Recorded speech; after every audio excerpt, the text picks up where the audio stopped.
Almost exactly 10 years before Hurricane Katrina's devastation, there was another flood in New Orleans.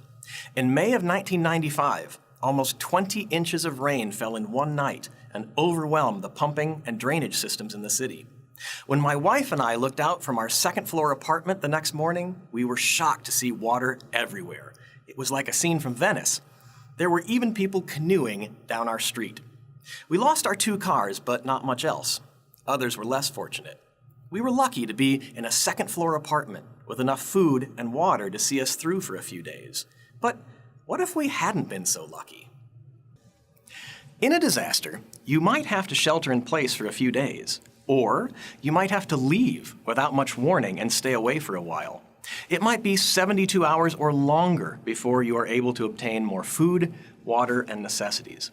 This test helps you think about whether you and your household are prepared to deal with a disaster situation. Pet care, child care, and elder care might be issues for you. You might have a particular medical or mobility requirement. And some of you might use your home to run a business or stay in school. These can all give rise to tricky situations.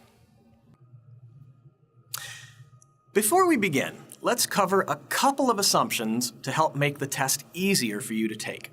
First off, let's assume you and any members of your household are physically okay immediately following the disaster. That way, we can skip concerns about first aid and imminent danger. Second, let's combine questions about staying in place and staying away. You might have to do one, the other, or both in the course of a week, but let's not separate them out right now. Finally, let's leave it up to you to decide how thorough you want to be in your preparations. Some will feel comfortable with a minimal amount of know-how and supplies. Others will want survival skills and bomb shelters. It's just a matter of preference. We'll leave it up to you to decide. So please take a few minutes to think about your household and assess your preparedness. The test is made up of a handful of questions in each of 3 categories. There are step-by-step instructions and a video introduction for each category. You'll get your results right away when you are done, as well as some suggestions for improving your scores.